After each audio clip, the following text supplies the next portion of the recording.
अपना घर खरीदना हर आदमी का सपना होता है। एक घर खरीदने के लिए व्यक्ति अपने जीवन भर की जमा पूंजी लगा देता है। घर खरीदते वक्त लोग कई बातों का ध्यान रखते हैं, जैसे कि घर की दिशा क्या है, बनावट कैसी है और फिर घर की कीमत क्या है। वहीं अगर आप किसी एनआरआई व्यक्ति से घर खरीद रहे हैं तो आपको कुछ खास बातों का विशेष ध्यान रखना चाहिए।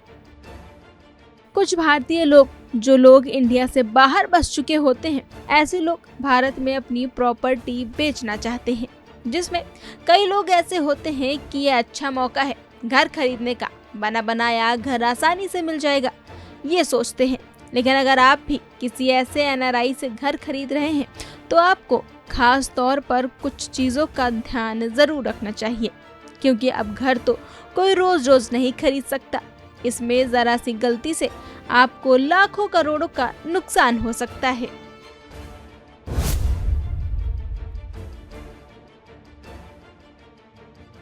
घर या किसी भी तरह की प्रॉपर्टी खरीदते समय आपको भारतीय कानूनों का पालन करना होता है। अगर आप किसी भारतीय नागरिक से प्रॉपर्टी खरीदते हैं तो इसके लिए अलग अलग नियम होते हैं।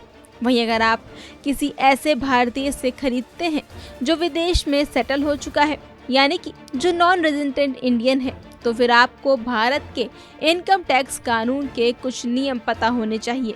उसके तहत प्रक्रिया को पूरा करना होता है। एनआरआई से प्रॉपर्टी खरीदने के मामले में पेपर वर्क और बाकी प्रक्रिया थोड़ी सी कठिन होती है।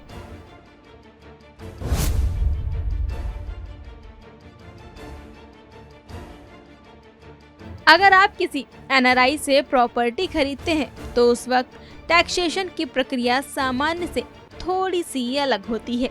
इनकम टैक्स एक्ट की धारा 195 के तहत आप किसी भारतीय से प्रॉपर्टी खरीदने हैं तो इसका आपको 1% टैक्स चुकाना होता है।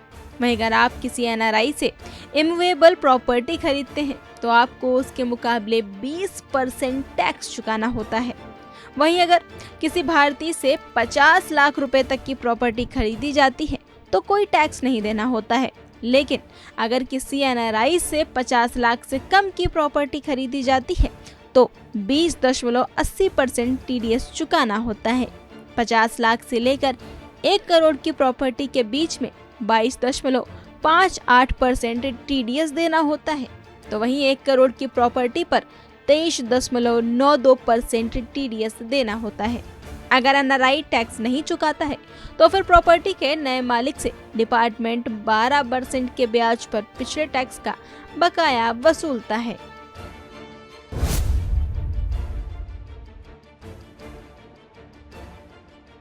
अगर आप किसी एनआरआई से घर खरीद रहे हैं तो इनकम टैक्स की धारा 195 के तहत टीडीएस कटौती के लिए आपके पास टैन यानी कि tax deduction and collection account number होना जरूरी है।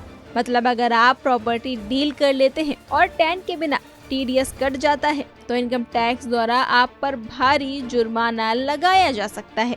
वहीं अगर आपके साथ कोई और भी प्रॉपर्टी खरीद रहा है तो उसका भी टैन होना जरूरी होता है।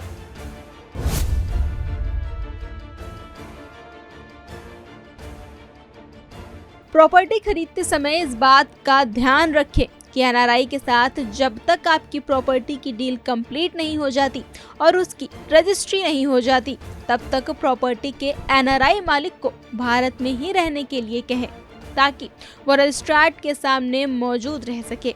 लेकिन अगर वो रजिस्ट्रार ऑफिस में डील के दौरान नहीं होता है तो सबसे पहले आप इस बात के बारे में पता करें कि उसने प्रॉपर्टी की डील फाइनल करने के लिए पावर ऑफ अटॉर्नी किसे दी है।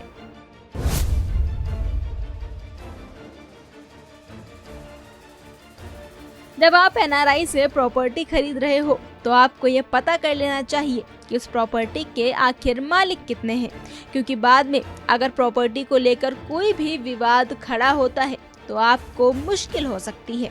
इसीलिए जितने भी ओनर हैं उन सभी का पता कर ले, सभी को बराबर पेमेंट को शेयर कर दे, उसकी डिटेल्स अपने पास रखे। पूरी पेमेंट देने से भविष्य में कानूनी पचड़ों का सामना करना पड़ सकता है।